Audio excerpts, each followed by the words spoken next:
Hello everyone, welcome to the channel. Just another airless Nigerian. On this channel we're going to be discussing the pains, the struggles that comes with being a Nigerian outside of Nigeria. Maybe you're thinking leaving Nigeria as the end of your problem, like once you get that visa you're good. But I'm telling you my friend, it's just the beginning to another phase of being a Nigerian.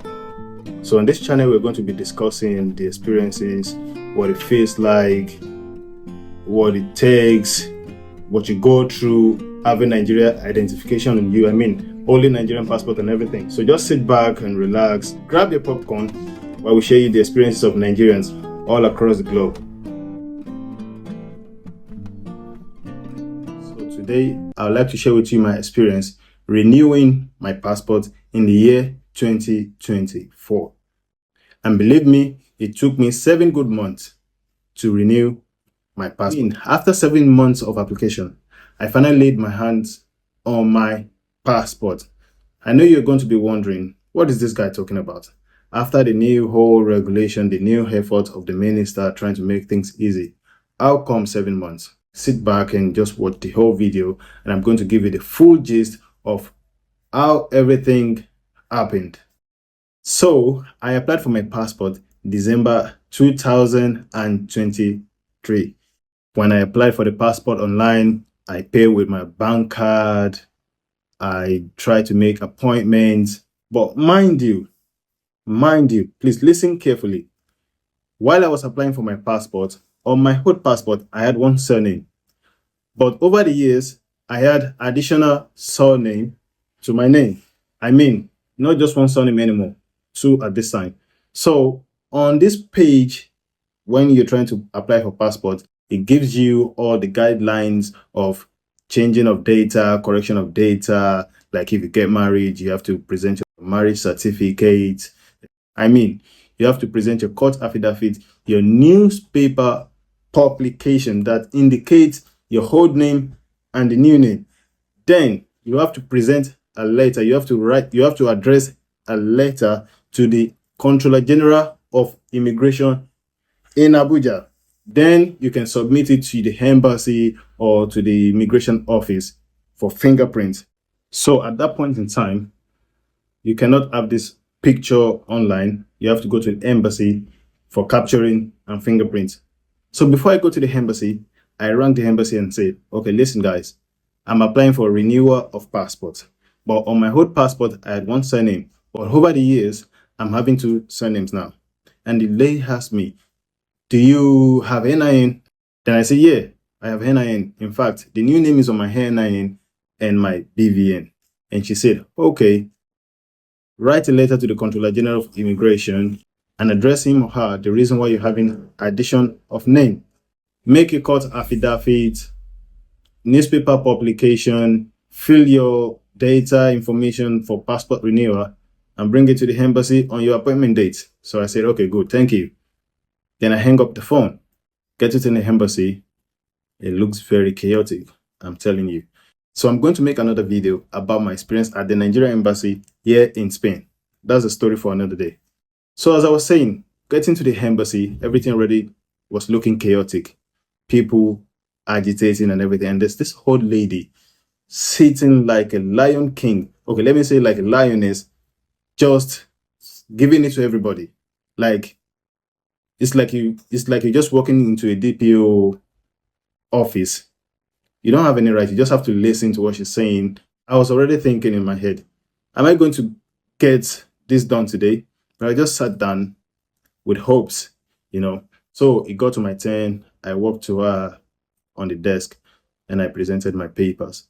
I didn't even lasted 3 minutes. She banished me. Like, hey, next. I was like, next what? Next available flight or next generation, because I'm not going to leave here until I get what I came to do done. I come from a very far distance. And she's like, if you like come from heaven, that's your problem. Everybody comes from long distance. Okay, cool. So what am I supposed to do? He said, okay, these papers that you bring here, you to make it in a colored.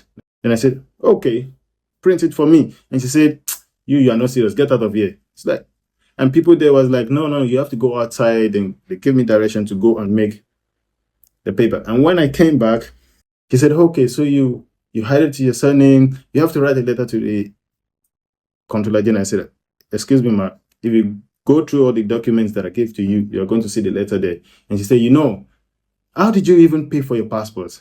I said, online, of course. You are those people that they tell you can do everything online. Go and change it online now. If you know that at that moment, I said to myself, are these people sabotaging the efforts of the new Minister of Interior? They are completely undermining the new regulations of getting your passport with his. So I said to myself, it's not going to be easy today, but I was ready because it took me days, weeks to get that appointment, So I went out to get some new papers again.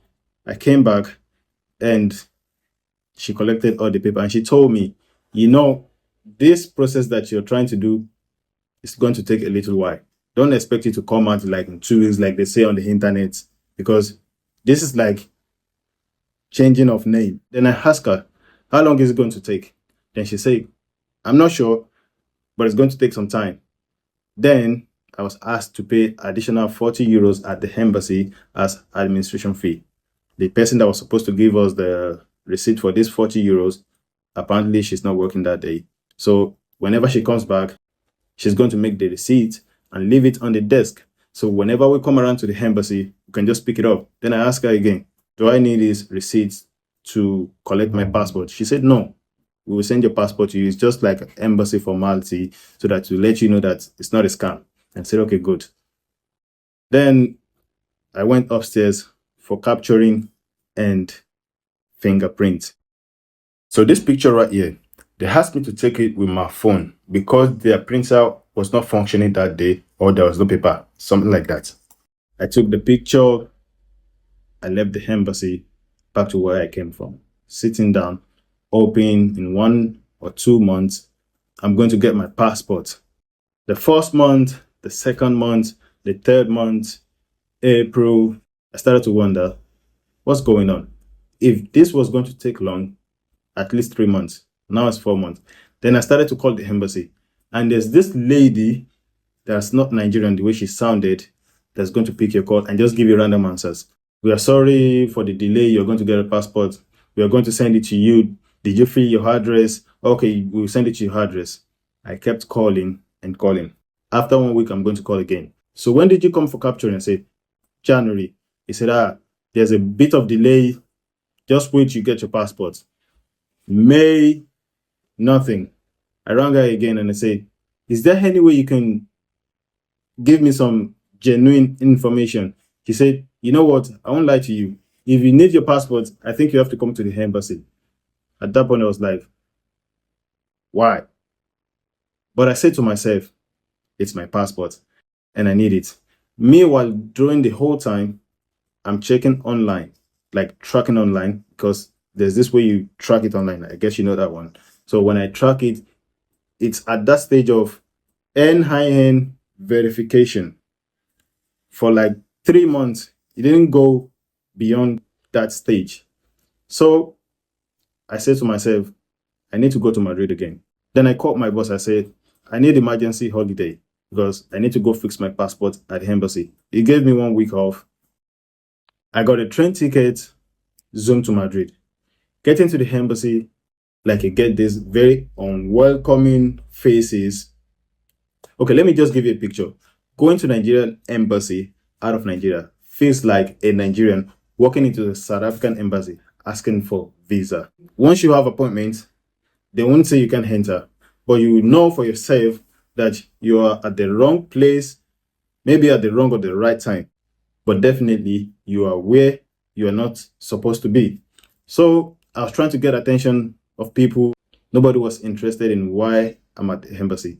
So at the end of the day, I got attention of one of the workers. And I said, okay, I'm here to ask for my passport because I came since January for fingerprints and this is May. And when I call the line, I don't get any useful information. I have to travel all the way from the south of Spain to the embassy. And like, okay, give me your slip. Then I show him the picture that I had when I came in January. He took my phone, went inside, and he came back outside. Go and remove this name from your surname. I said, what? Wait, what? Go and remove this name from your surname or you don't get a passport. And I said, what do you mean I don't get a passport? It's not my first time of having a passport. I'm renewing. What's the problem? Can you please tell me what's going on? Because this name is not on your whole passport, and for that reason, you don't get approval to renew your passport. So I was like, really? Why? I have this name on my NIN, and before I come to the embassy, I rang the embassy to ask, and they told me everything. And they say, okay, you're those people that check on the internet. You're wasting your time, my friend. It's like, okay. Then I was like, okay, what do I need to do? But mind you, when I went to the embassy in January to submit my application, there's this paper that you fill your name, your address, your phone number, your email, so that when they are sending your passport to you, they use that information. So in my head, I was like, you guys had my phone number for 5 months. You couldn't ring me and say, hey, Mr. Man, you're having problem with your passport because of this reason. Come to the embassy or send this document to this email and we sort it out for you. There was nothing like that. I was very, very, very, very disappointed. At that point, I said to myself again, these guys are really sabotaging the efforts of the new Minister of Interior, because the whole process, I didn't pay no one. I was doing it myself because they say you can do it yourself. I mean, if they said I can do it myself, why not? Then he spoke to one of his boss, and the boss said, I don't know what they were saying. Then he went inside again and came with a new paper. I'm going to show you the paper right here. So he came with this new paper and say, you see this paper, you have to send this enrollment or tracking number to another immigration officer in Nigeria so that they can help you seek approval. But you also have to address a letter to the Controller General of Immigration and your court affidavit and your newspaper publication. So I was like, I submitted everything in January. Apparently that lady just took my paper and dropped it in the trash can. You never know. Let me give you a picture of what Nigeria Embassy in Spain looks like. It feels like walking into a random principal office in Ondo State, where you have these files, folders, just everywhere, like a library. That waiting area where you're waiting for visa application or passport renewal, you see these loads of Ghana Moscows with documents, with papers. And as a young person, you ask yourself, really, like in 2024, you just see them, like it's everywhere. You can see all those folders, files just lying around in Ghana Moscow. Not one, just two. Loads of them. I'm going to make a separate video about my experience at the Nigeria Embassy in Spain. I'm going to drop the videos around. As I was saying, then this guy told me everything I needed to do after 5 months of application. I couldn't even get a phone call to tell me the reason why I didn't get my passport, even though they have all my information. I mean, here in Spain, with €5 card, you can make unlimited call for a whole month. I mean, within Spain. And Nigeria Embassy in Spain could not ring me for once and tell me the reason why my passport has been on hold. I mean, even if you call them, you won't get any useful information. Before I went to the embassy, I sent them a mail, only if I'm going to get the response tomorrow. Today is 4th of August. Maybe because today is Sunday, let's see, maybe on the 5th of August, on Monday, maybe they're going to respond to my email. But yet, I get nothing. In my new video, I'm going to be explaining to you about how useless the emails that you see on the website are. So this man told me what I needed to do after 5 months. And I was thinking in my head, what if I didn't come? I was just hoping. Was I going to wait for 2 years until I come to the embassy to get this information? Because for sure, I was not going to get that passport without that approval. That aside, then I left the embassy. I started to make calls to friends and family back home, trying to get a contact at the immigration headquarters in Abuja. Well, luckily for me, after a few hours, I got a contact. And I explained all the problem to this guy. Then he said, that shouldn't be a problem. Then he said, send this letter, send your newspaper publication, your court affidavit, and some charges, and give me a week.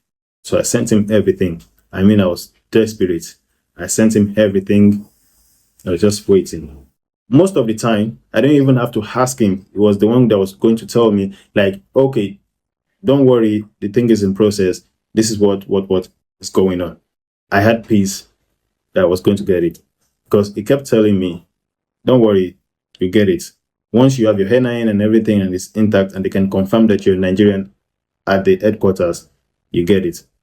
Lo and behold, after 2 weeks, this guy sent me a picture of a letter that my addition of name has been approved. Now I'm talking about end of May, towards the end of May. Then I rang the embassy again, and this same lady told me, well, I don't know what you're talking about, but you're going to get your passport. We will send it to you. Mind you, immediately this guy sent me this slip, like my request has been approved. I went online to check again. Then I see a very massive movement on the tracking page. Like now it was at that stage of passport awaiting production. I was very relieved. It felt like I won a lottery. At this point, I was tracking almost every 10 minutes. I was very anxious because my document was about to be expired and I had very limited time from my workplace. I kept calling the embassy. The lady told me, we are not printing the passport in Madrid anymore. Now they're printing from Rome. So sometimes it can take 1 month or even 2 months. I was like, oh my days. Why am I so very unlucky? Then went May, the first week of June, the second week, I kept calling. When I go to check my mail, I get nothing. I kept calling and calling and calling. And at the end of June, I was tracking again online. Then on the page, it says, passport issued and collected. Another shock of my life. I was like, okay, maybe passport issued, collected.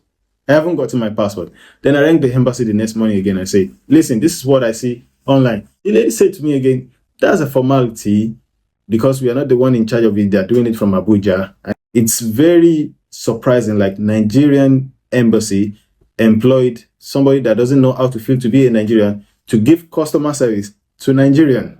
Very shocking. And apparently the kind of treatment that you get at Nigerian embassy, I think she learned a lot from our people working at the embassy. She was just like a normal police officer asking for 20 naira by the side of the road. I mean, you get a rude response and everything. So at some point I said, maybe the DHL is going to take 1 week, the first week of July, the second week, the third week, the fourth week. Then I said to myself, this time I'm going back to Madrid again, but I'm not going because I just want to go for information. This time I'm not leaving the embassy without my passport. So I packed my bag with clothes, shoes, food, toothpaste, my towel, like everything that can last me for a week. It was on Tuesday. So I planned, like, if I get to the embassy on Tuesday and I decide not to leave, even if they push me outside, I was going to be sleeping in front of the embassy. So maybe the ambassador was going to see, like, this guy needs the passport and they're going to give it to me. So I targeted Tuesday, like if I go there on Tuesday until Friday, I'll get that passport. In fact, I was even thinking of volunteering at the embassy. Just maybe they can give me a room because I am not going to leave that embassy without my passport.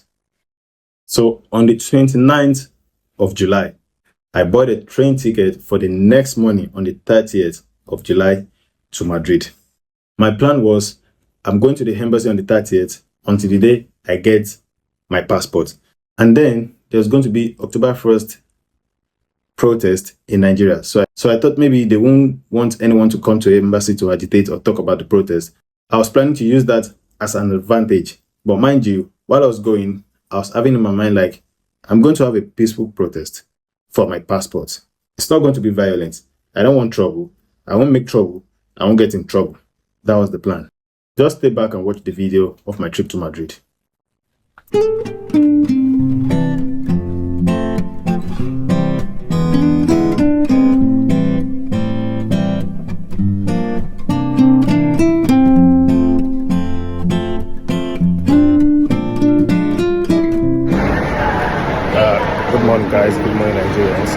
So I just arrived in Madrid. So I come with a very early train. This is 9 o'clock Spain time. I just arrived in Madrid. I'm going to Nigerian embassy to go and ask them about my passport that I've processed since January, since the 16th of January.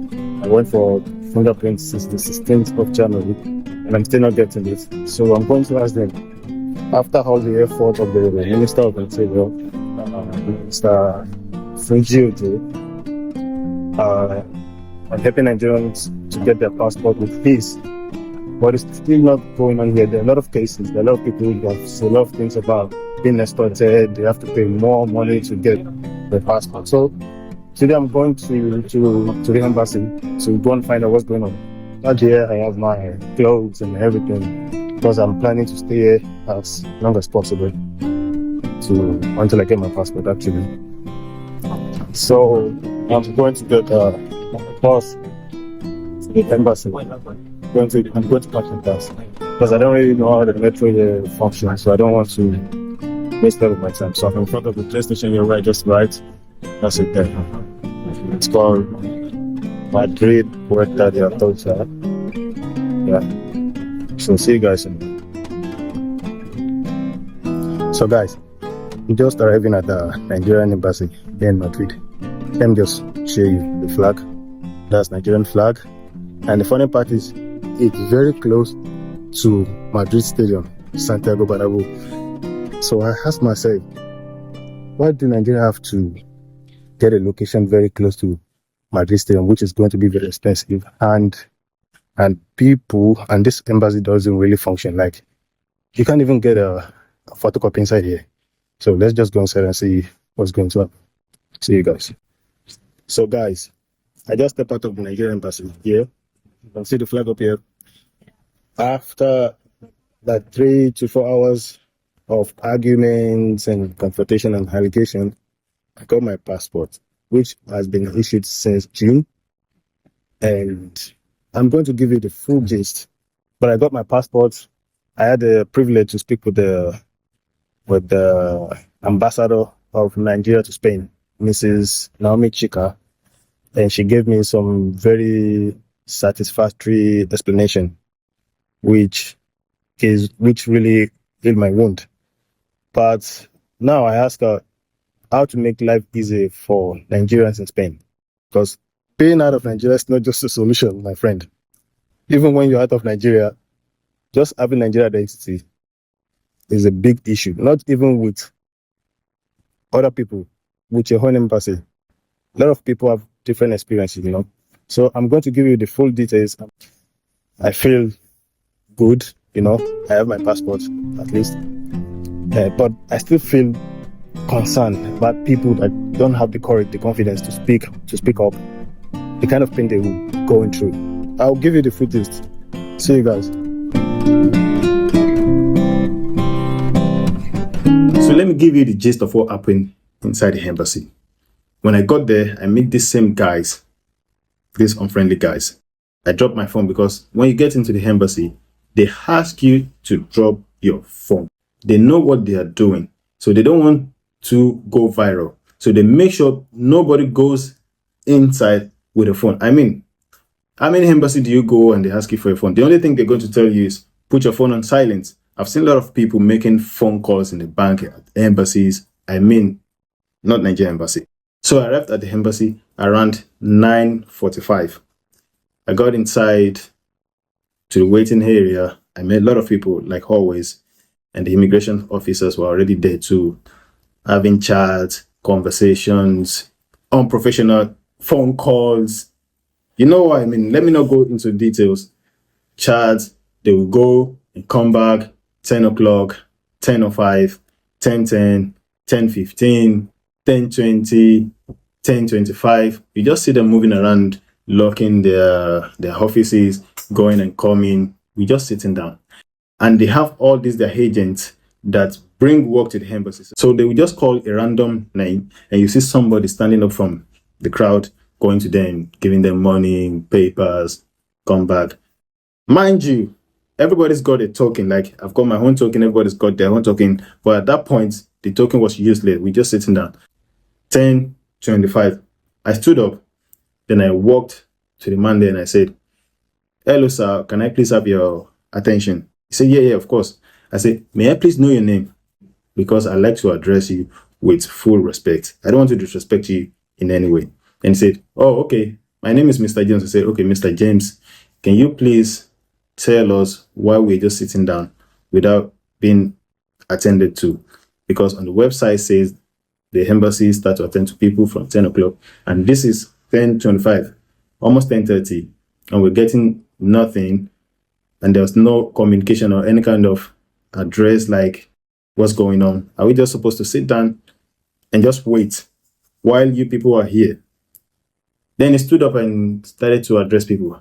"Hello, everyone. Welcome to Nigerian Embassy. Normally we start at 10 o'clock, but most of the time we let people gather so that we can take all the forms together and go upstairs for fingerprints. So we're just waiting for people to gather." I mean, at this point, we are more than 30.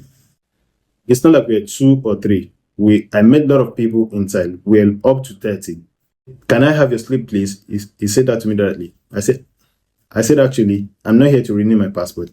I'm here to protest for my passport that I've applied for since January, and I still don't have it." Then he said, "No, you can't come here to protest. How can you come here to protest?" Then I said, "Fellow Nigerians, I'm here as a Nigerian to ask for my rights because I've applied for my passport since January and I still don't get it. And this kind of treatment that we get at the embassy is just like walking into a Nigerian police station. You don't get a good treatment. So I'm protesting, I'm agitating for my passport and for good services." While all this was going on, I think some of the guys were looking at the camera from upstairs. Then came other 3 guys and like, "What's going on here?" And the man, Mr. James, said, "Here, this young man here is here protesting, encouraging people to protest at the embassy." Then the other one say, "No, you can't protest here. If you want to protest, you have to go to the police to ask for permission." Then I said, "I'm sorry, sir. I'm here to protest for my passport, and I don't need to go to the Spanish police to ask for permission to protest for my passport because I didn't apply for my passport at the Spanish police station. I applied here." Then the man said, "Can you please go to your seat?" Then I said to him, "Yeah, I can go to my seat, but I want to know what's going on." Then he said, "I won't talk to you if you don't go to your seat." Then I said, "Okay, as you can see, I'm not speaking over my voice. When everybody's talking, I kept quiet. That makes me a peaceful protester. I'm not here to fight or to cause trouble. I just want my passport, nothing more." So while everything was going on, came another very young immigration officer. All these old guys were like, "Hey, Sean, sir, this and that." You can know that this guy is above them. And he called my name. "Can you please come closer?" I went closer to him. Then he said, "What's the problem?" While I was trying to explain to him, then he said, "Can we go outside to have a chat?" I said, "Yeah, of course." Then I went to my seat to grab my bag and my papers. Then I handed the slip that the man was asking me. I handed to him. Then he said, "Look at somebody that said he came to apply for passport since January. This is May 5. Why are Nigeria so deceitful? Why is this guy trying to cause unnecessary problem?" Then I said, "I'm sorry, sir. That was the second slip that you yourself, sir, gave to me May when I came to complain about the same thing that I'm here to do today." Then he kept quiet. Then we went upstairs. Then he was walking towards the entrance, I mean the main gates to the embassy. Then I asked him, "I'm sorry, why do you need to talk to me outside the embassy?" Then he said, "Yeah, because..." I said, "You are not going to walk me out of Nigerian embassy. I'm a Nigerian, just like you, and I've come to ask for my rights. So if you need to talk to me, it's not going to be outside because I didn't apply for my passport on the street.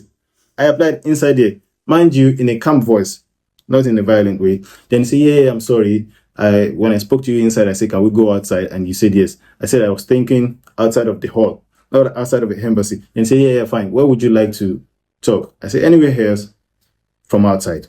Then he took me to another waiting area. Then we sat down. He asked me what happened. I narrated everything to him.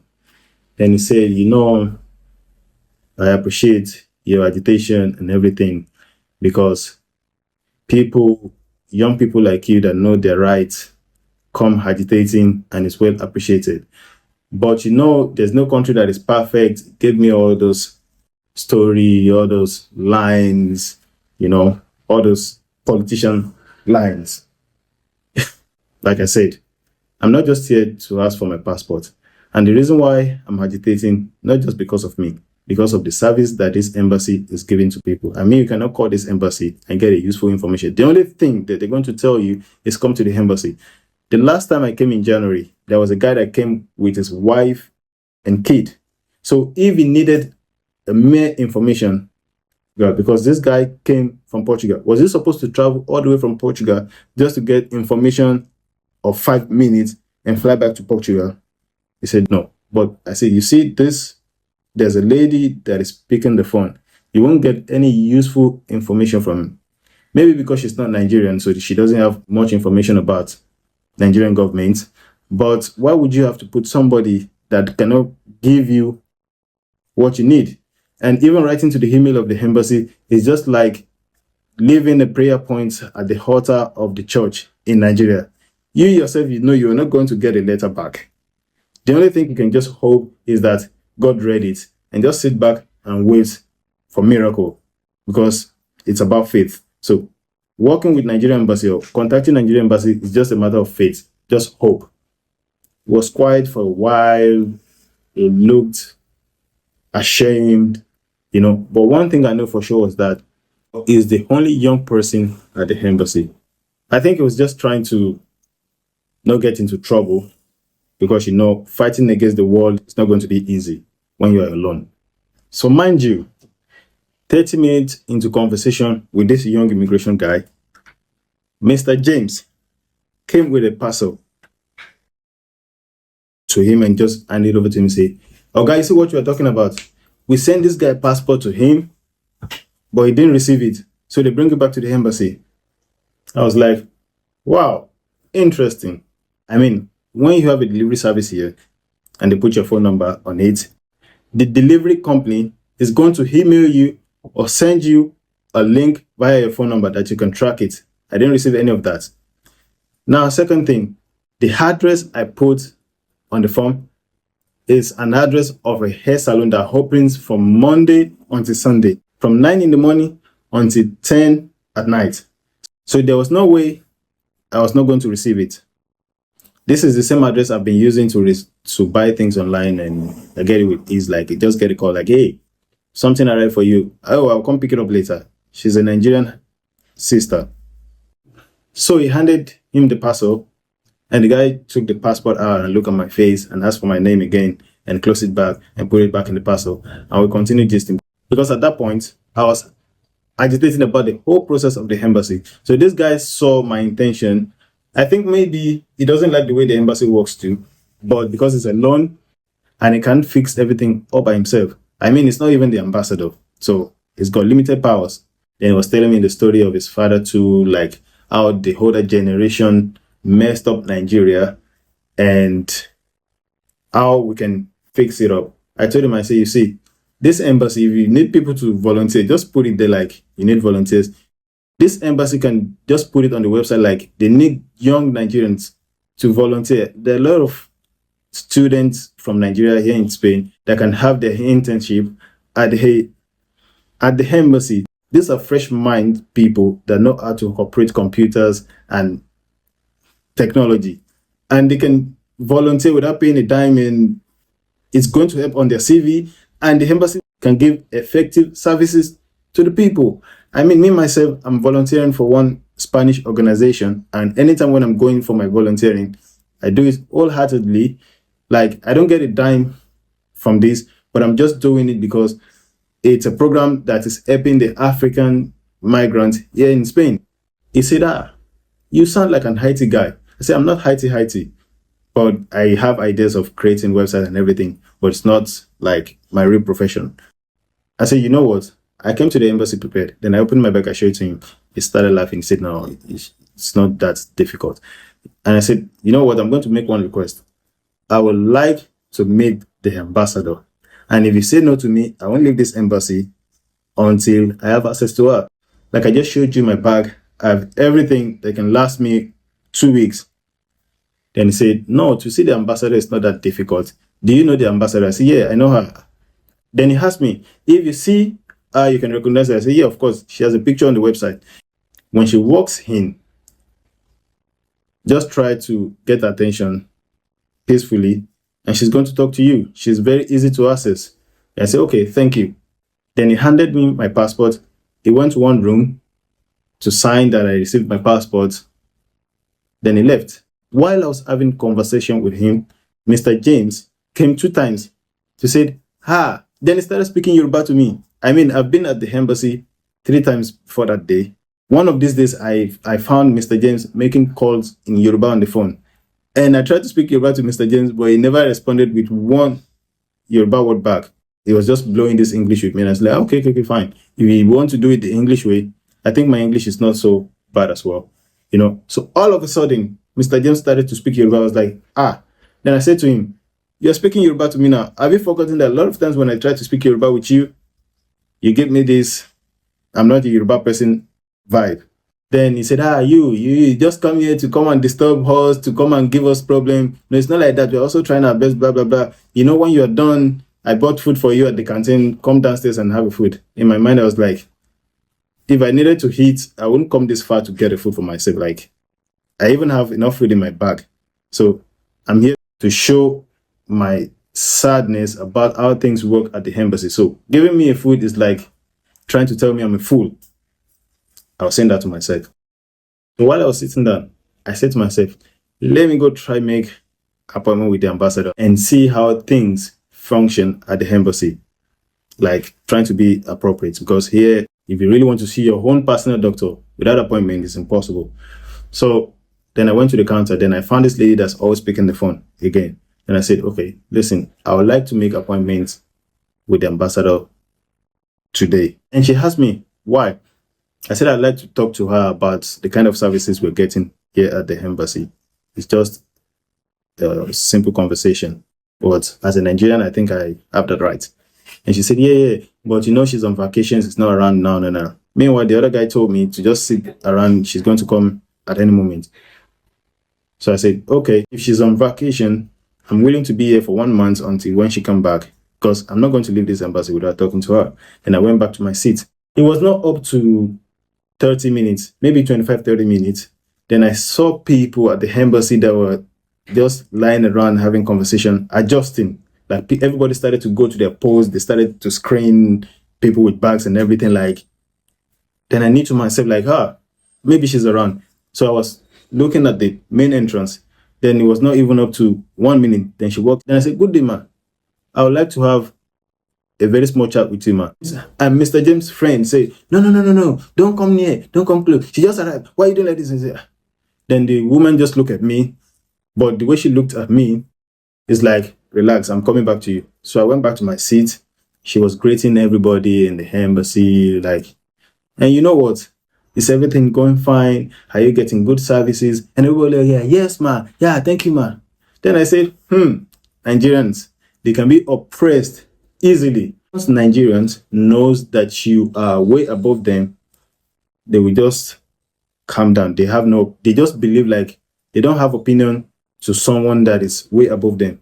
While we live in the world of democracy, freedom of speech, freedom of expression, equality. I mean, the ambassador is a woman. Without equality, she was not going to be an ambassador. The same people that were agitating with me downstairs now, trying to protest, like they don't like the services, all of a sudden they see the ambassador, they are cool. So if we are like this, how would people in power really know that we are serious?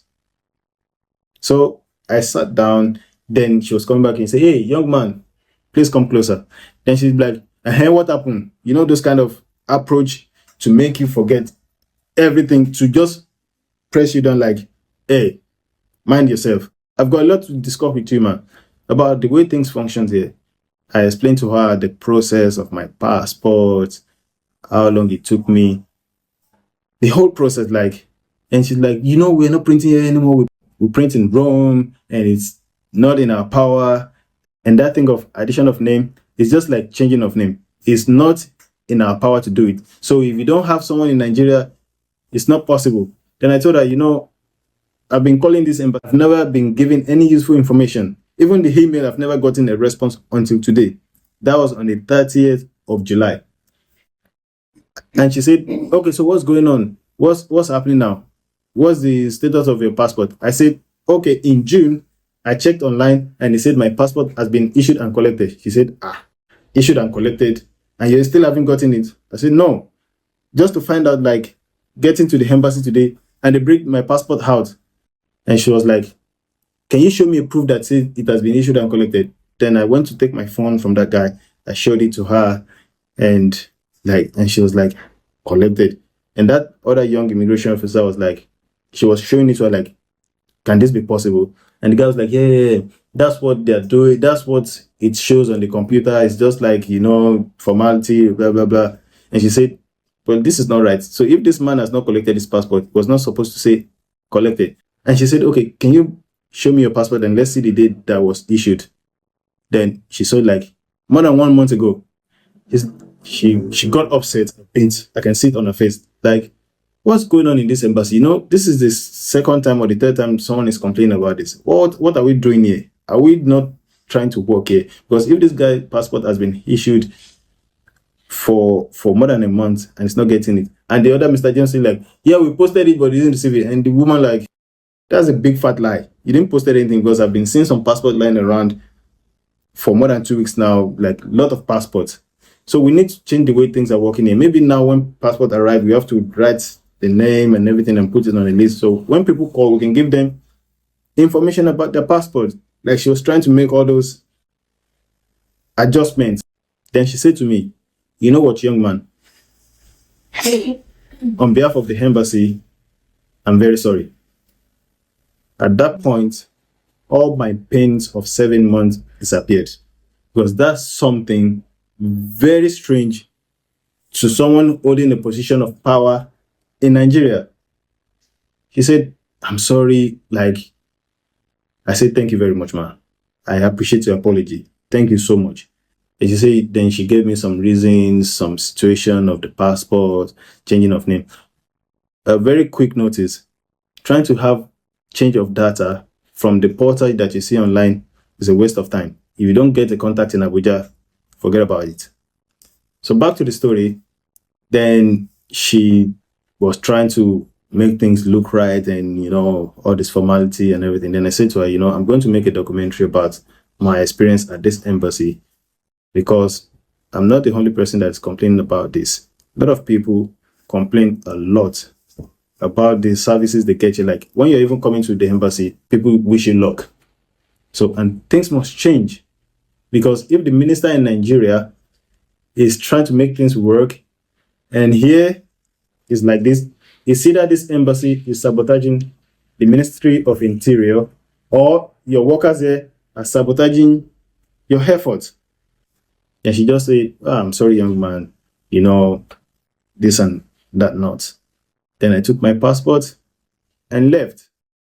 So that was how I got my passport on the 30th of July. And I did my application. I went for fingerprints on the 16th of January 2024. This is not a story of 2015. I'm talking about 2024. So I got my passport after 7 months, on 1 month of lying around in the embassy, even though I paid to be posted. Thank you for watching this video. If you find it interesting or find any useful information on this video, please give it a thumb up and leave a comment in the comment section. See you on the next one. Have a good one.